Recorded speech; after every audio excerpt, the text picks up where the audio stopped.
question. Let's do that. That's funny. Let's do that. Yeah. What if live on your page and we move it to the tribe? Let me try the Giants page and see if it'll do it there. Sweet. Okay.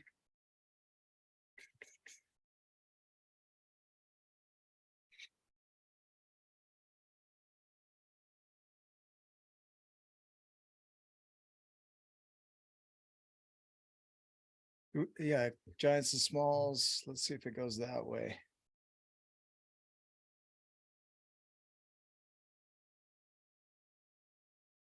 No, it's not letting me. It's saying I don't have permission to stream. Should we try my personal wall? Yep.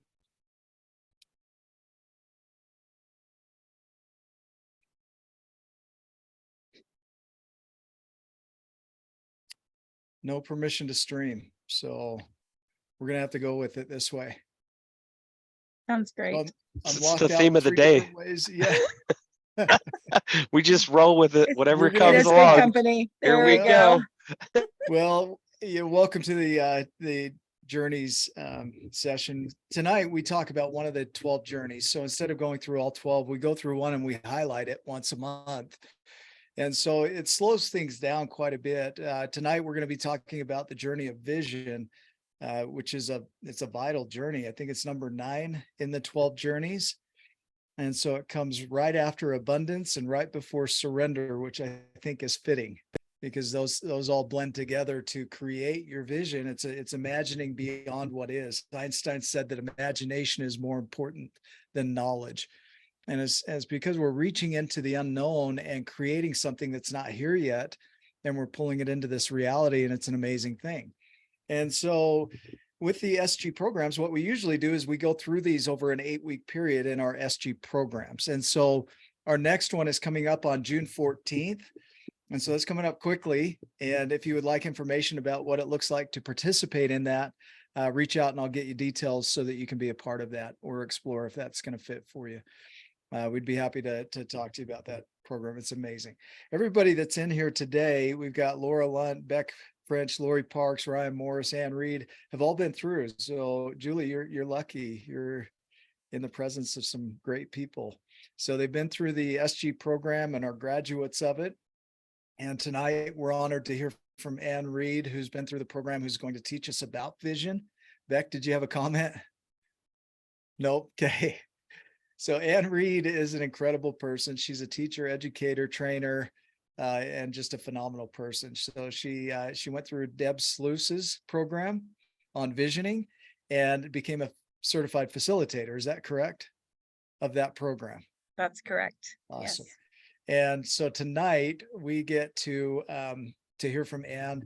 To give you a sense of Debbie Sluice, she worked with Jack Canfield in his visioning program. And she's an incredible teacher and runs a very powerful program on visioning. And so Ann will be teaching the journey of vision from her point of view, her perspective, and adding in these elements. And so we're all in for a treat. So Ann, I'm going to turn it over to you. And Thank you. That was very kind. I appreciate it. You're welcome. But please know that this is a discussion, not a lecture by me. So please chime in, pipe in. I'll ask questions. I'm very much somebody who likes full feedback. So if you're hearing this on recording, you get to write down your own notes and take your own notes. So I do have a slide deck because I'm a visual learner. So for those of you driving, don't take a peek at it. It'll be up in the recording. So I'm going to start that. Make sure I know what I'm doing. All right. So the journey of vision is one of my favorites just because I've done such work in it. And when I talk to my students who range from kindergarten age up to 5th grade to 9 and 10-year-olds, from 5-year-olds, this part I haven't really gotten to teach them yet because their visioning is usually kind of like what we would do as children, like what do you want to be when you grow up? So we'll do a little bit of that together too. So I love that Nick wrote out his definition of vision. And I love this one because it's about dreaming without limitations. And we get into that, back to that wonder of our childhood. So it teaches us to create our vision from pure feeling called possibility. So as a child, if somebody wants to tell me, what did you want to be when you grew up? Anybody? I wanted to be a life coach, author, trainer, speaker. You're there. No, I'm just kidding. I didn't even know that was a possibility. I know. I know. Ah, I I think don't I know probably what I want to be wanted to about, be. yeah. Yeah. Anybody remember what they were? I know Laura knows what she wanted to be when she grew up. I've heard her story. Yeah, I wanted to be the police. Nice. Oh, Ryan. Yeah, I wanted to be the police. Excellent. Ryan, what did you want to be when you grew up? I wanted to be a police officer until I found out that they were well underpaid and highly traumatized. There you go. And confirm. Yes. How about you, Lori? I wanted to be a writer. I knew that at the age 9, a writer or a veterinarian. I love it. I love it. I know Laura and Julie are driving, so I won't make y'all answer. But many times as children, we dream really big. It's like, oh, I want to be an astronaut. So my dad was in the space program in the Air Force. So we grew up with that. So we would see, because we lived in the base housing right near where they launched most of the rockets and the Apollo missions. We were right there on the ocean. And so my brothers would run over to the beach to watch all of the launchings. And so that was always a big one for most of the kids around me, was to be an astronaut, because that was so possible.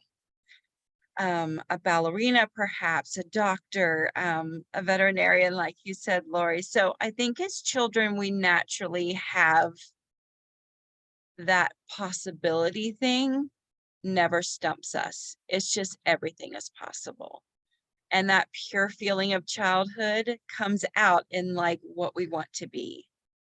And it's amazing, about 3rd or 4th grade, I start to hear the children with their doubts. Well, I really kind of want to be this, but daddy says that that's not good, or whatever. Or I really would like to, be a soccer player, but I missed my goal last week. So they start to feel doubt come on. So getting back to the possibility, the reckless abandonment of any constraints is what visioning is all about. And I love that. So in our story, The Giants and the Small, what does Rit want? Now, I really do want this to be a discussion, because I think you're going to see some amazing things. What does Rit want in the book, The Giants and the Smalls? Do you want me to answer, or? Go right ahead. Yeah, he wants to be a giant. He wants to know there's more to life, right? So initially it's a question of, is this all there is to life? He wants something more, but he doesn't even know it's possible to be a giant yet, right? Exactly. Does he want balance? Does he want something better or more? Maybe. Does he want, to be loyal just to things, which is what he's been doing? He really sees this giant as this, wait a minute. If he can be a giant, then the possibility of me being a giant is now, that's a possibility. So I want to explore this just a little bit. Does he want to be Remy? Does he want to be that giant specifically?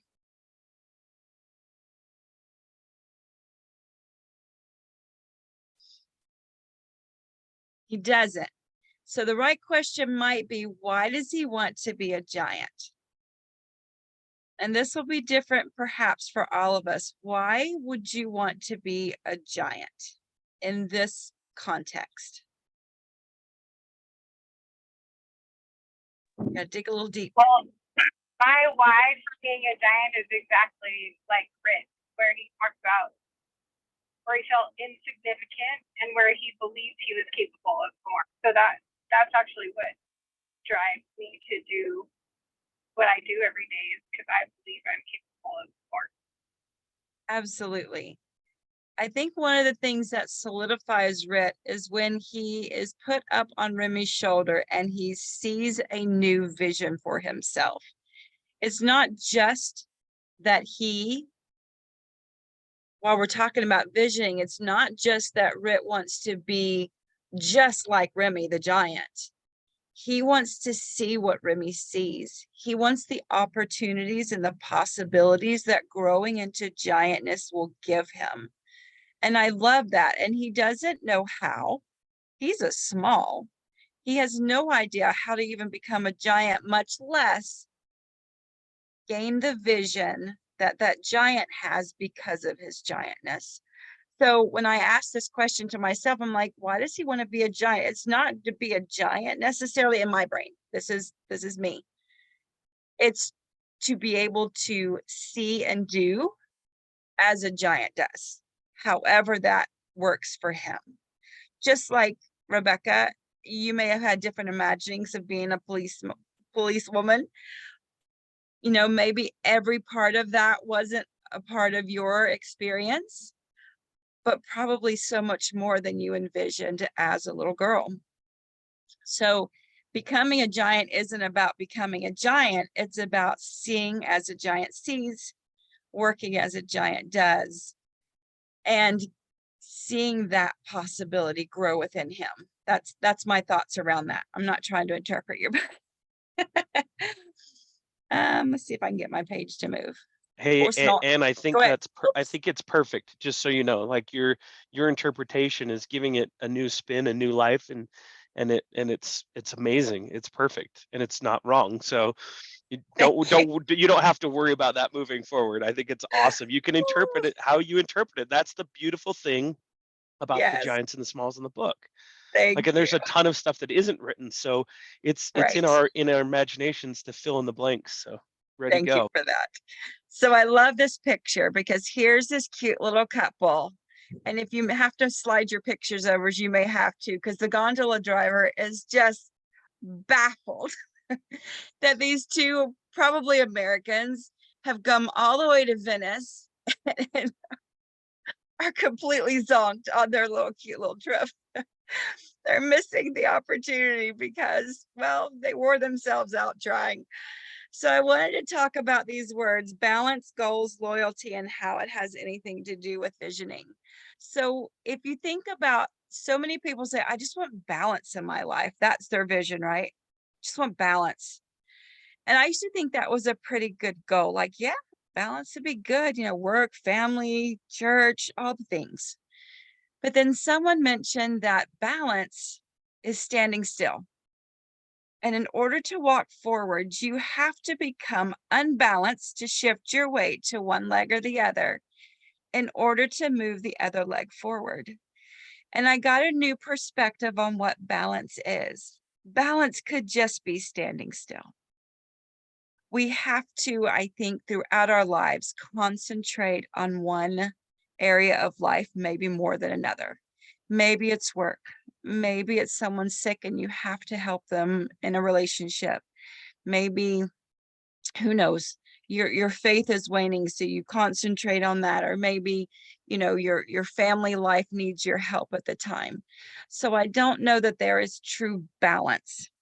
And so I think that's a little bit of a myth that a lot of people hang on to. I just want balance. Visioning, though, is looking forward. Even though our feet, our legs are having to become unbalanced to concentrate on one side or the other, that vision is helping propel us forward. Another thing we talk about, especially with Debbie Sluice, is goals versus vision. She teaches about vision boards and how it's different from goal setting. Goals are usually things we know we can obtain if we just work a little harder. Like, I can get my degree if I, you know, get back into school. I can reach this goal, or this goal. Visioning becomes something that you really don't know how. Rit has no idea how he's going to become a giant. In his small world, smalls are always small. There's no knowledge at first of how to become a giant. He just knows he doesn't like where he is. And what he really wants is the perspective that that giant has. And then recently I learned about, well, I kind of had a brain epiphany about the difference between loyalty and faith. Loyalty is like that goal. We could check the boxes. Yep. Said my, if you're talking about faith, I checked the box on prayer. I read, you know, the sermon, I did whatever. Loyalty versus vision becomes that kind of, oh, yep, I went to school, check, I got my degree, check, I had a, you know, got married, check, I had 3 children, check, you know, it's the things that we put ourselves up against. Like, okay, a good life means this, check, check, check. Vision, again, is that part that says, I don't know how, and I don't know how it's all going to come together, but this is what I want. And it's not something you can really check a box. And that can be very difficult. Do any of you work by check boxes? Yeah, right? Because it's like you feel good. Oh, check, did something.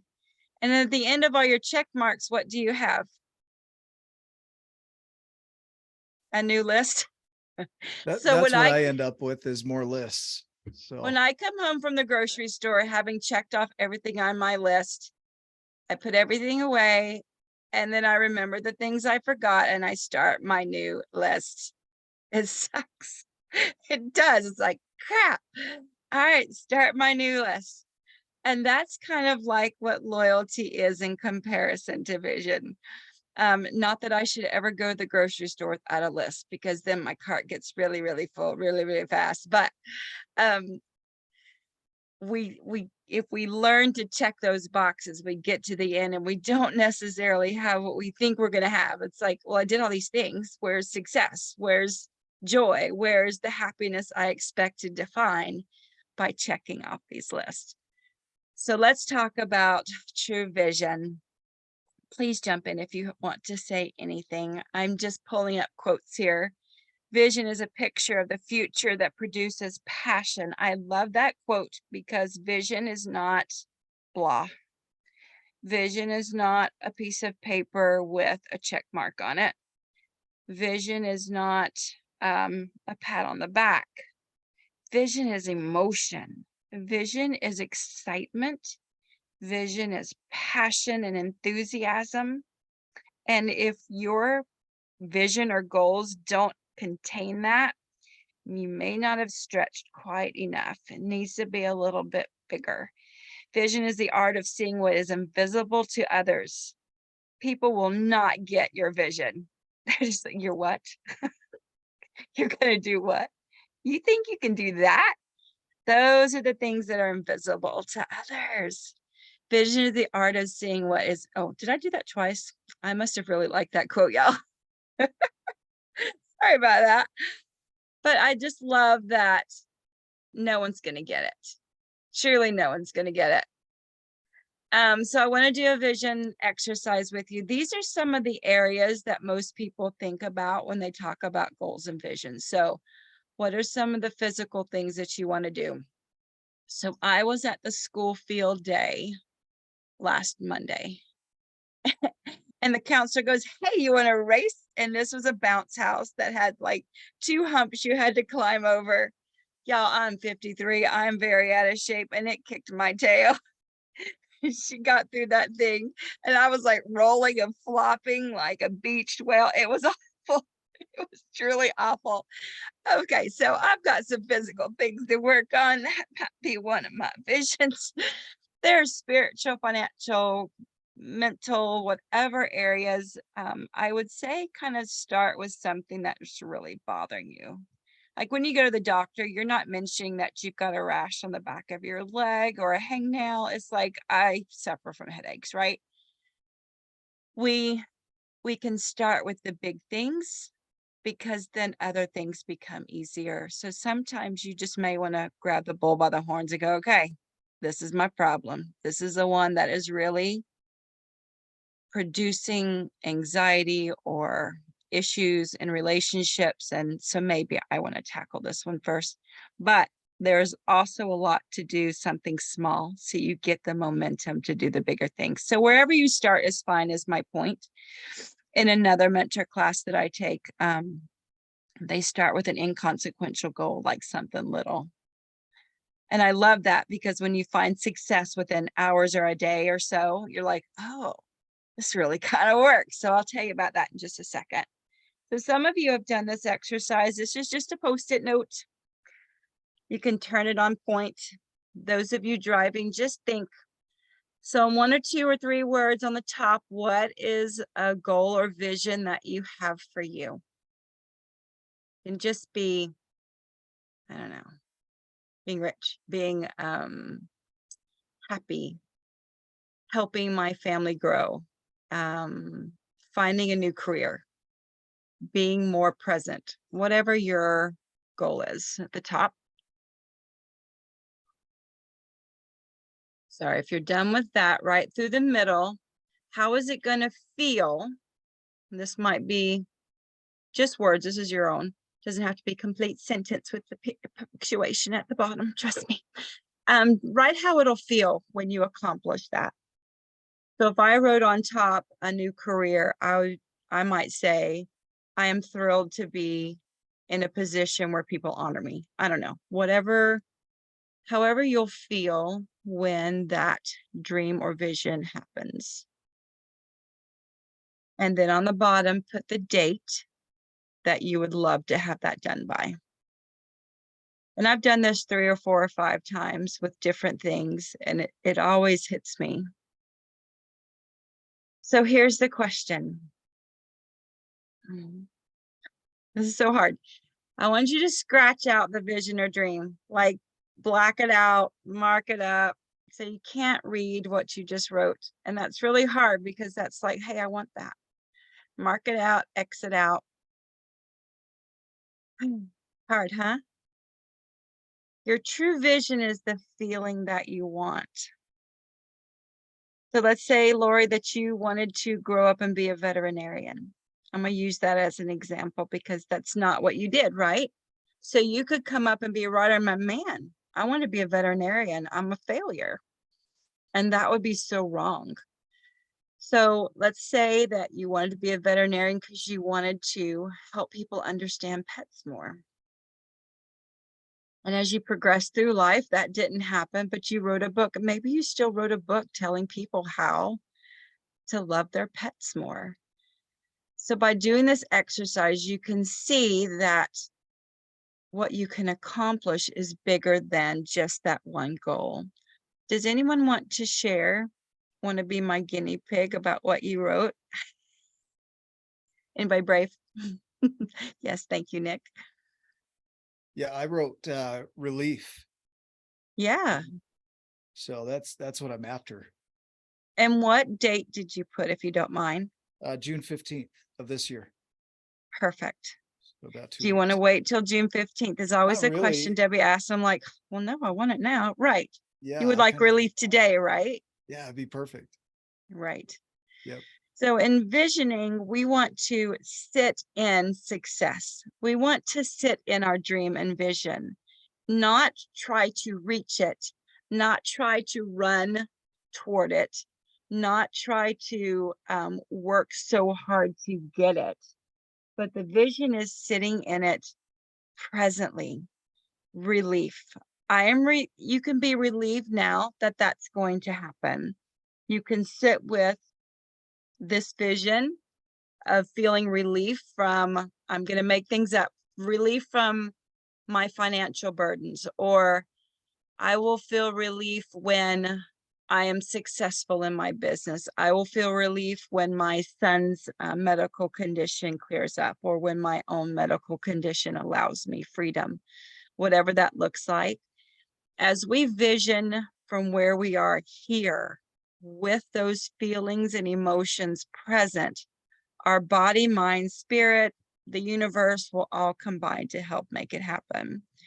So I could teach a whole lesson on how the mind works, but basically your mind wants to keep you safe and happy. Now that sounds counterintuitive. You're like, I'm not always happy. but that's what your brain does.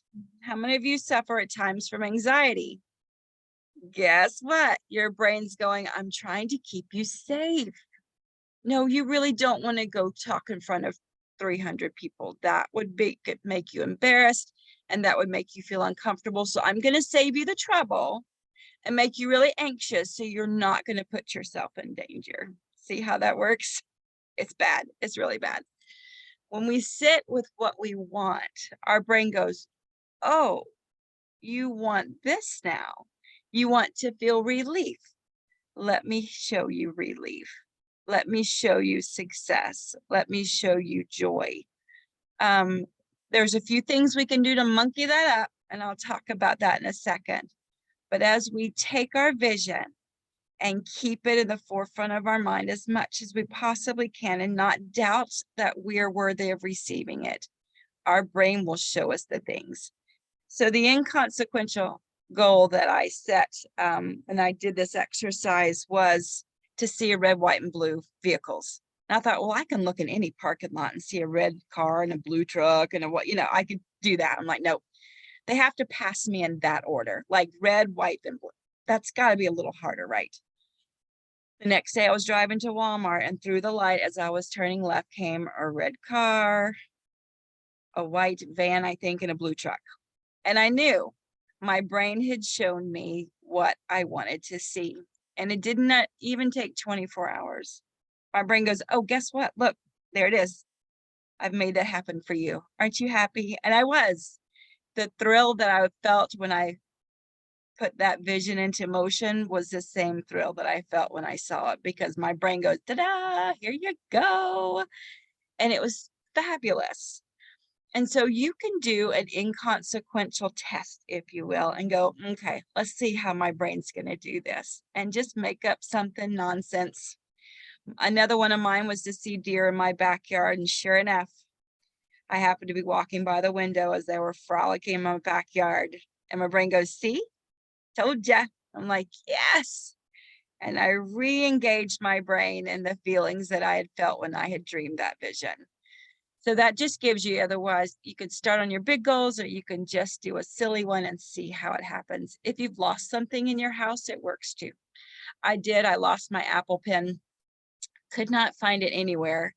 And so I revisioned finding it. And it wasn't just like I found it in a spot. It was the joy I felt after I'd found it, because I could redo my drawing. And so I retraced my steps, and my brain goes, hey, look down there. And I looked down there and found it. I'm like, okay, my brain knew where it was. It remembered where it fell, or it knew where I had checked. And it goes, see, you asked for it, here you go. So we need to dream big. We need to get vulnerable, and we need to surrender to the process. We can't make our brains like, hey, brain, I'm looking now, I'm looking over here. Is it here? Is it here? Is it here? Is it here? We just have to surrender to it. And I love that that's the next vision. If you never dream, you'll never know the endless possibilities. We can become whatever we want. Brene Brown, I've been studying her and I'm listening to her stuff. Vulnerability is the birthplace of innovation, creativity, and change. She speaks a lot about vulnerability, and there's been some amazing, amazing stuff about what that means. Surrender is what you let go of, right? You just gotta let it go and enjoy the ride, and don't. Leslie Householder talks about vision being like a seed you put in the ground, like an oak. What is it? Acorn, sorry. You put an acorn in the seed. Do you like pull it out every day to see if there's a root growing? And does that seed like have to gather all the water and all the soil around it? Nope. It just sits there, and all those good things come to it. And then he looks around and goes, hey, I'm becoming something amazing.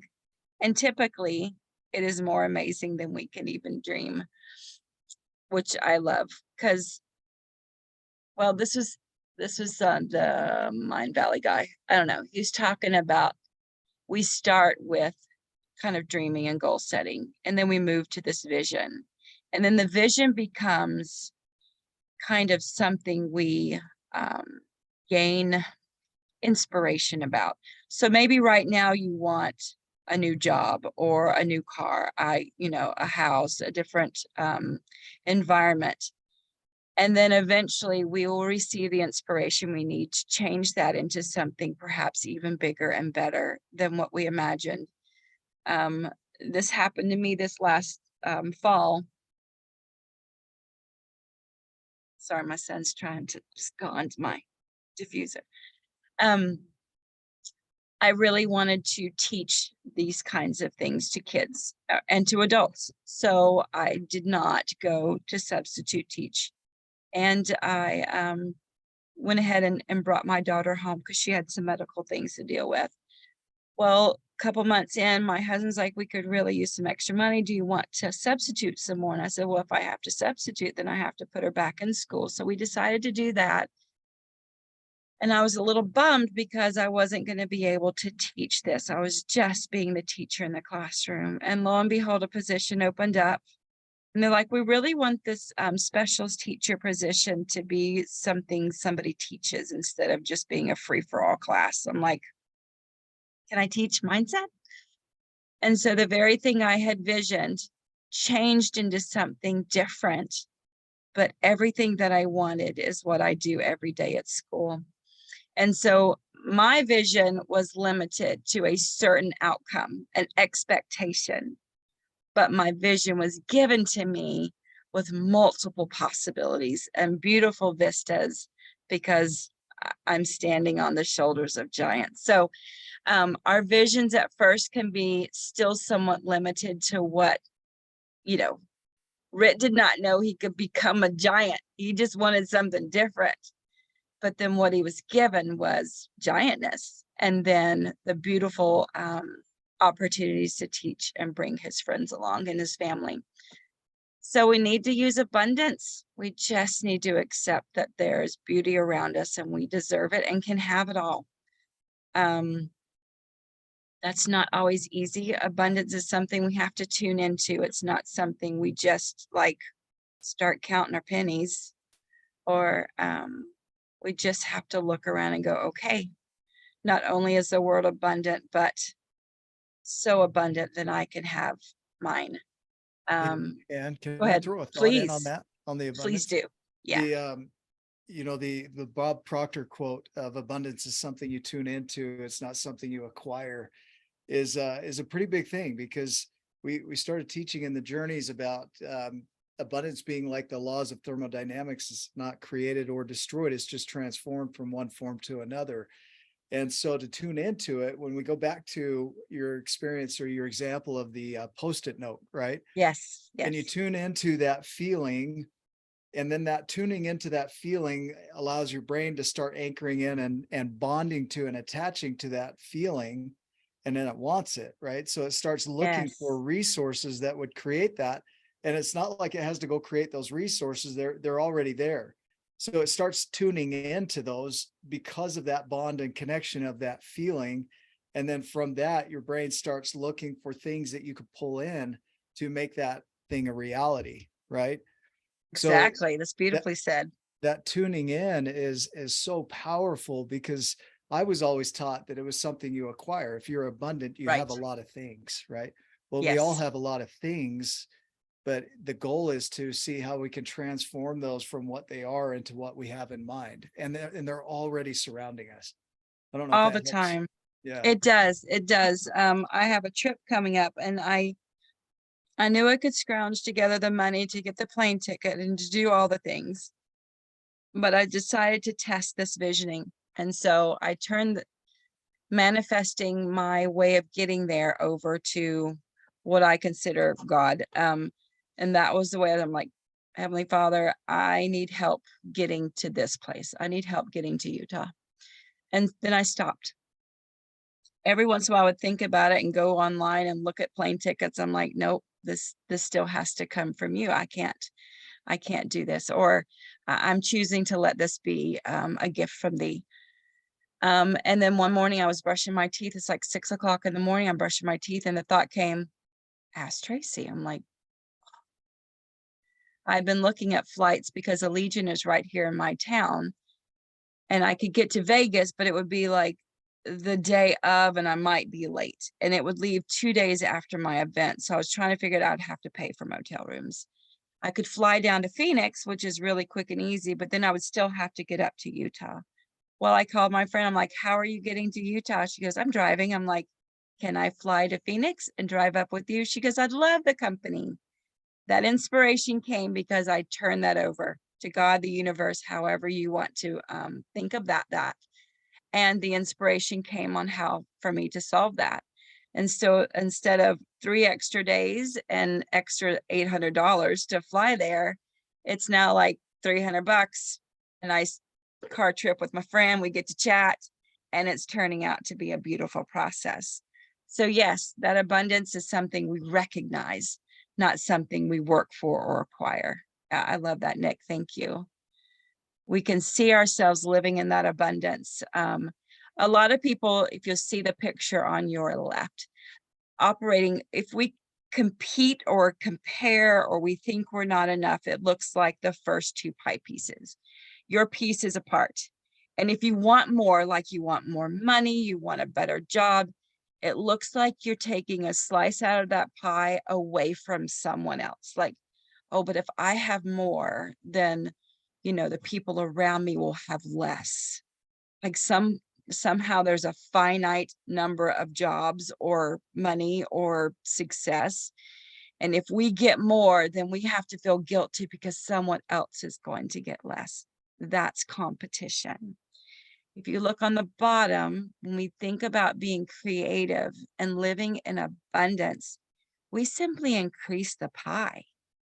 We still have our little corner.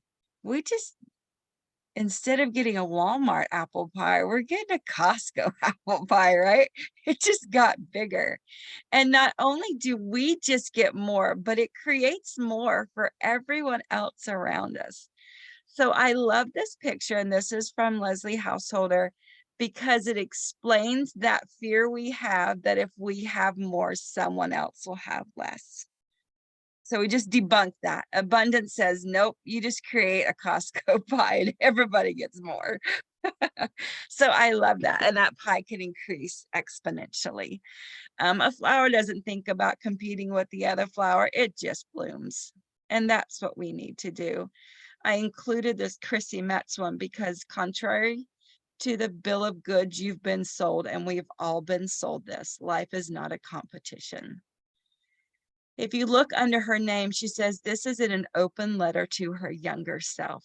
And that is a great exercise to write yourself a letter to your, I don't know, your 12-year-old self, your 16-year-old self, and say, hey,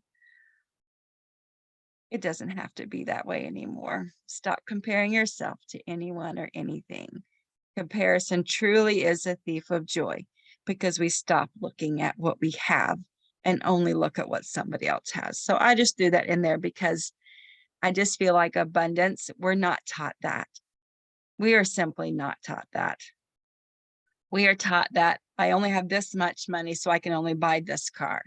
I only have this much money, so we're not going on vacation this year. We only have this much, so you're not getting that big birthday party you want. That's what we hear. And that's kind of what we're taught. So abundance is, we all got bigger pies we can have. I love it. I love that. I don't even have anything else. All right. Healthy dose of emotion. So as you think about the feeling that you wrote down in the middle of your Post-it note, that when we dream of those visions, these emotions is what seeds it in our non-conscious. That's what gets it in there. That's what starts to overwrite this crap we've been sold, that bill of goods we've been sold for most of our life. So that emotion that we feel, good or bad, may I remind you, is what your brain wakes up to and goes, oh, that's what you want more of? Let me show you. Because it's trying to keep you where you keep your emotions the most. If you're mad all the time, guess what? You're going to see everything around you that makes you mad. You're going to see the cartoon that pisses you off. You're going to see the political ad that makes you mad. Somebody's going to cut you off and you're going to notice it because your brain knows that you like to stay mad. That's where your emotion is. But if you flip that to joy or relief, like you said, Nick, you want to feel relief, and you feel that when you talk about your vision, that's when your brain goes, oh, that's where we want to go. That's where you want to feel safe. Let me show you relief. Let me show you joy. Let me show you happiness.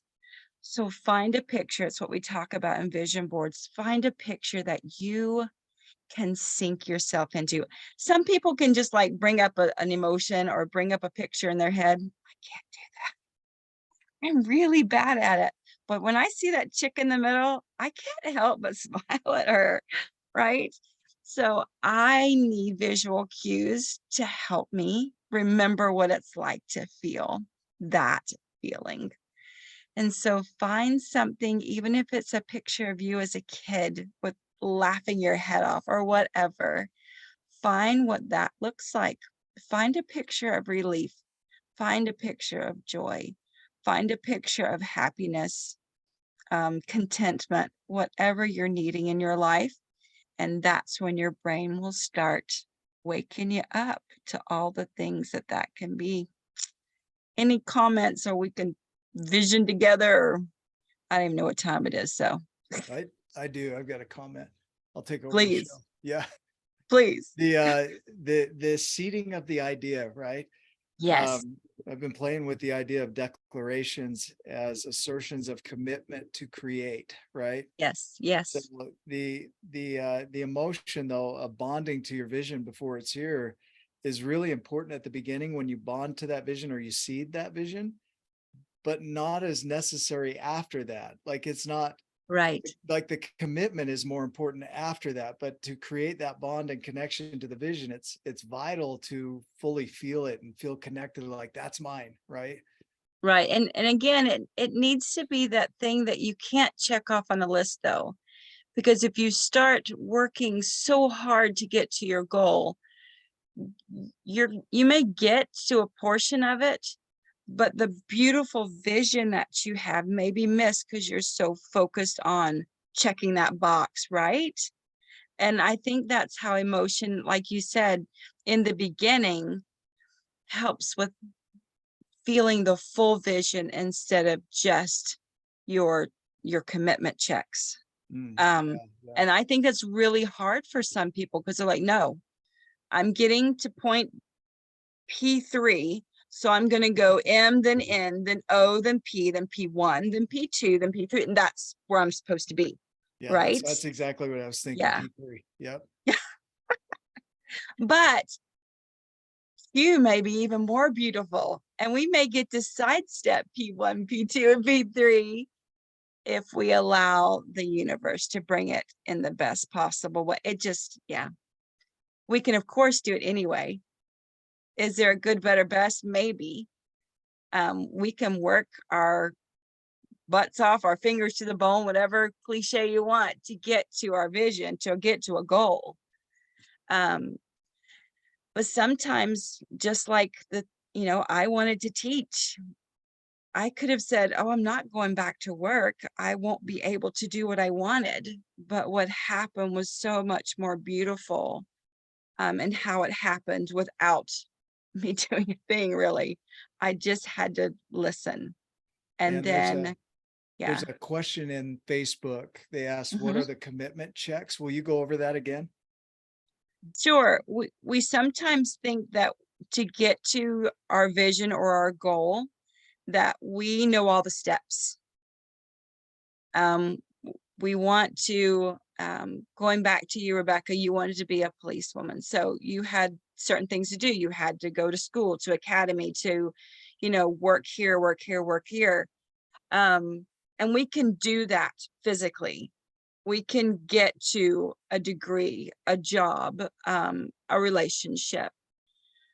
And we can check off those boxes because we kind of know. But a true vision goes beyond what we know how to do and allows the universe or God to bring us even more. And our brain will wake up to all of the things that help create that vision along the way and receive the inspiration that may take us down a slightly different path, but still give us something beautiful that is in keeping with our vision, but even in a more beautiful way. So commitments, we're used to that, right? We set a goal and there's 4 steps to get there. So we're going to check off that box, check off that box, check it off. Check. Here I am. See, I did it all by myself. Thanks for playing. Or we can allow the vision to be created around us and bring us something more. Somebody was on a bike trek and they had a detour because rocks had fallen. And when they went through this detour, they actually saw a much more beautiful view of the valley below them. And the instructor was like, see, the detour was the right path. So what may look like a detour along the way can actually be the creation of our vision in a more beautiful way. I hope that answered. Can you tell the detours to not suck so bad sometimes? I know. They do, but sometimes they stretch us in different ways. And they're like, oh, All right, dang. fine. It's true. You know, I had a thought about that with the detours when life goes a little different from your ideal, right? Yes, yes, And it's so painful at the beginning. But then as you get into that pathway, it starts easing up and you find out, oh, okay, this was the right pathway. I wouldn't have gone that way if this hadn't happened. exactly. I picture like on a tree, if it sprouts like a new branch, like, I don't know if that hurts the tree, maybe it does, but I can imagine that there's some force that has to happen, some growth, but it Exactly. Some branches out, and unbalance. Yeah. yeah, and then it expands. And so we've seen that in our business so many times where we have our ideal and it goes completely opposite of that and we have to adapt, but that adaptation was exactly what we needed to get to where we needed to go for the vision, the grander vision. Exactly. Right. Exactly. And it takes patience. It takes that surrender. Like, okay, this doesn't look like it's going where I thought I was going, but I'm gonna wait and see. What is this? What is this teaching me? What is this helping me to see more beautifully? I wish I could say it was easy. It's not always. It's scary. I know. I know. So anyway, that's my thoughts of vision. I hope you'll take some time to sit down and really, I kind of go through this crazy little, okay, this is what I want, Lord. But if you want, I'm opening one eye. If you want something different for me, let me know. I can't surrender to what I want. But that's what visioning is. It's, what do you want? Well, I don't want to be sitting in my basement. I want my own office. I don't want to have a broken down couch. I want a new couch. Start to vision what you want. Is it money? Probably not. It's probably the freedom that you'll feel if you had more money, or the vacation you can take with your family if you had more. It's rarely the money. Sitting on a pile of money is not going to make you happy. What you can do with it might. So if you'll set that to be your vision. One lady wanted $10,000 in her hand. So that's what she visioned. I want a $10,000 check in my hand. 1 year later, she was sitting at the bank with a $10,000 check in your hand. Does that sound really cool? It was her dad's check she was depositing for him. It was in her hand. It was $10,000. It was not hers. Go ahead. Can I share a story of something Yeah. very powerful that I received by being a part of the SG group? Yeah. So security is very important to me. I keep extra money in my bank account so that I don't ever feel insecure, if that makes any sense. And I had a bunch of projects because it was post-COVID that we would get one estimate. Oh, this is going to be, $12,000, and it ended up being 23. Or this is going to be, I did put a new roof on. This is going to be $21,000 and it ended up being 28. So slowly my bank account went to zero, like nothing. I didn't even have money for gas. And so that was a pretty big detour for you, baby. It was huge. Yeah. But it ties into vision. So I text Nick a little bit frazzled. No, a lot of bit frazzled. And he's like, well, you know, write it out. Like, and so I wrote out, you know, man, it's going to feel really good. Oh, he said, when do you want it by? And I was like, 2 weeks. He goes, okay, how much would make you feel safe again? Right? How much would make you still feel safe again? And I was like, well, like the real number, I want $15,000. So that's the real number. I put aside, you know, like logic. I was just like, this is the number that I need to feel safe again. He goes, okay, write it down and write the date that you want to have it by. And so I think it was 2 weeks. I saved the paper. I printed out my bank statement, or my what, you know, your website where you're banking, you know what I'm talking about. Anyway, Yes. I erased it, you know, and I put in the numbers that I wanted to see to feel safe again. And I wrote myself this note, man, it's so great to feel this security again, to not have to worry about where I'm going to get gas or how I'm going to, you know, feed my kids this week, all that kind of stuff. And I put it up, and the very next day, somebody sent me some money, $450. I didn't do anything for that money.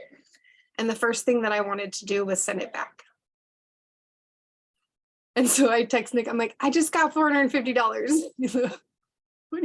So what are you going to do about it? And I was like, well, I didn't earn it. Like I had this conflict. I said, I'm going to accept it graciously. Like I surrendered to it. I asked the universe to help me create $15,000, not $1,500, $15,000 in 2 weeks. And I had no idea how I was going to do that. But that's vision, right? So then he coached me through that and kind of calmed me down, because I had a lot of anxiety about accepting money that I hadn't worked for, but I accepted it. Like 2 days later, maybe, I got a check in the mail for $800 that I had been waiting for since June. This was March, I think. So almost a whole year, these people had been holding on to my money, and it appeared 3 days after I had manifest that. And you're like, well, Laura, that still doesn't get you to $15,000. It was probably 2 or 3 days after that. My tax return came in the mail. The last time my tax return came, it came like 8 months later, because somebody tried to steal my identity. And I was like, well, I'm never going to get my tax return, but it came in March. Who gets their tax return in March, by the way? Like, that's fast. But not only did I get it in March, it was $13,000. And that was not the amount that I was expecting. I was expecting it to be significantly lower. I don't understand how all of this works, but one, I'm grateful to have been taught by Nick how to vision. And then I was grateful to learn how to surrender to those side roads, right? Those detours that, like, does that make sense? Like, not to be like, okay, I'm going to make $15,000 in 2 weeks and it has to be the way that I do it. Right. But Expectation. Yes. yes. Yeah. And I created it. So I printed out my bank statement. I have them both as evidence that I can create some pretty amazing things. Thank you. I love that. I love that. Another story I heard was somebody, she had some property and she wanted to put horses on it. She thought that would be beautiful.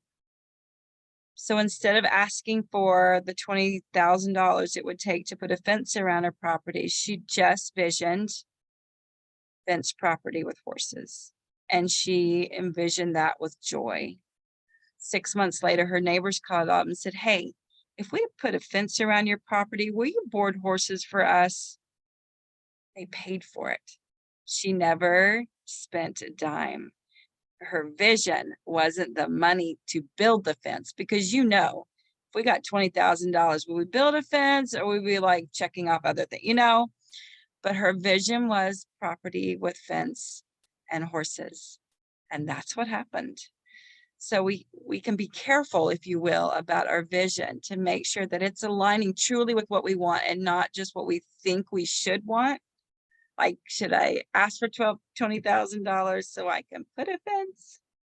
Should I just want to pay off my bills, or do I really want freedom that would have more? So yeah, I think we can always tweak our vision to be a little bit bigger and a little bit more beautiful. So it does show up, like you said, Laura, without effort, if you will, but in the way it should come. Yeah, that's beautiful.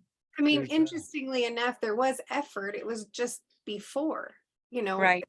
things before, but once I opened myself up to it, those things returned to me. I don't know if that makes Yes. sense. there's the experience that I had in Puerto Vallarta, right? About 2 years ago, I documented it all on Facebook. And do you guys remember that? Oh, Like please tell. well, my vision, I wrote it down in a journal. Nadine Larder created a journal online called 5,000 Things. And it stems from the book, A Happy Pocket Full of Money. And in that book, he talks about writing down 5,000 visions, because there's no way you're going to write down all these visions. There's so many of them, right? Right. So I wrote down a vision in there. It was, I'm on the beach, my toes in the sand. I have a glass of whiskey and a cigar in Puerto Vallarta. That was the extent of my vision, but I was connected to it. Well, a little while later, this guy that I was working with said, "Hey, there's something up with my computer. Will you come check this out?" So I go in there, and he turns his screen around, and it's flights to Puerto Vallarta, with the flight for me to Puerto Vallarta. He said, "This is for you," and he bought it right there, and gave me that ticket to Puerto Vallarta. Well, now I had to figure out where I was staying, right? Because I knew I was going to be on the beach, with my toes in the sand, but I didn't know where I was going to stay. So I was trying to plan out, like you said, checking the boxes, the control boxes, right? And somebody said, why don't you do what you did with your vision? Just let it manifest. And so I went to Puerto Vallarta without any hotel, no plans, nothing. I end up at the airport in Salt Lake City, and I go to the wrong floor. I go to the 3rd floor.